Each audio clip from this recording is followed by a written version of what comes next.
Sup everyone, I'm your female otaku and I'm here to review the finale of Busou Shoujo Machiavellism.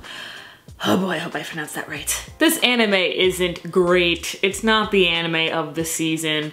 But you know what? I was entertained in the end. Now it's probably gonna be like last year's spring anime with, you know, Nitoge no Yome and You Thought There Was Never a Girl Online, if any of you guys remember that one.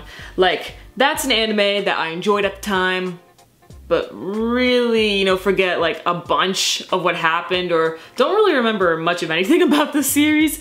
That's gonna be the same thing that happens to me with Busou Shoujo Machiavellism. Like, after a few weeks, I'm probably not gonna remember this anime even existed until, I don't know, some random moment. I'm just like, oh yeah, that anime aired that season. But you know what? I'm the type of person that lives in the now, and in this very moment, I can say that I quite enjoyed Busou Shoujo. So what happened in this finale? Well, we have the Empress being incredibly confusing because she is torn by her own emotions, as she has somewhat of a love-hate relationship to Nomura, or really has a love-hate relationship towards herself, because she hates the idea that she likes him, but she also really can't help the feeling to love Nomura.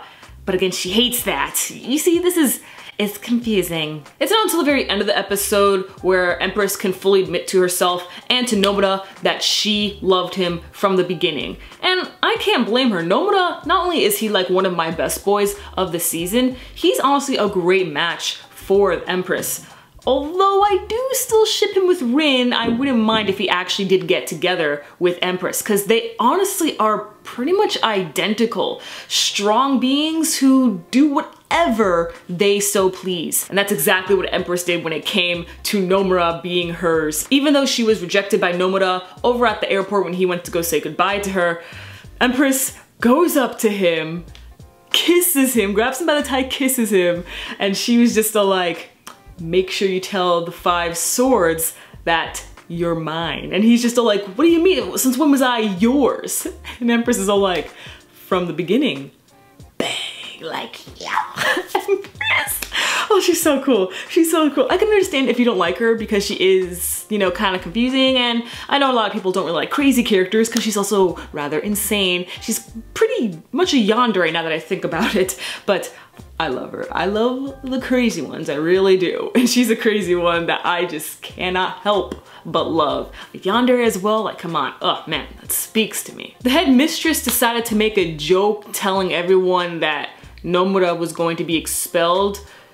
And it was like, oh, okay, that's some nice false tension you brought forth to the series. That wasn't really necessary, but thanks. Nomura was able to get all the 5 stamps so that he could leave the premises, so what's there to do now? I don't know if the manga is still ongoing, and I don't know if there will be a season 2. However, if there were to be some sort of continuation, like for example, this does continue in the manga, if it does, then perhaps it'll be about Nomura getting the rest of the guys to start being guys. Even though Rin and the other 5 swords are enforcing the whole thing of, hey, you're a boy, you have to be like the rest of the girls, which I don't know why she still wants to enforce that. Perhaps it's just because she likes the little game that her and Nomura have. So that I could see, but I would like it if Nomura was able to get the rest of the guys on his side, see Matsuko finally be himself instead of acting like a woman, and same with the rest of the guys. That would be pretty awesome because it's set up in the first episode that this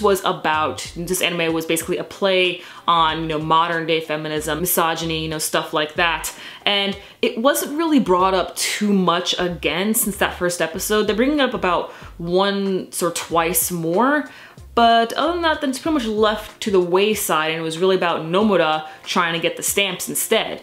So if there is a continuation or continues on the manga, then I really hope it's about Nomura getting the guys to bring back their manhood to the school and that they can truly coexist with the girls. That would be awesome. That honestly would have made a better story in my opinion for this anime, but I still enjoyed it nonetheless. So let me know your thoughts on this finale episode and the series as a whole, and what would you rate Busou Shoujo? Would you recommend it as well? Me, I rate it, I'll rate it like a 6 out of 10. you know, it's alright. I had fun. Probably gonna forget about this though. Catch me tomorrow as I review Sword Oratoria and Rage of Bahamut version Soul. I'm your female otaku. Sayonara.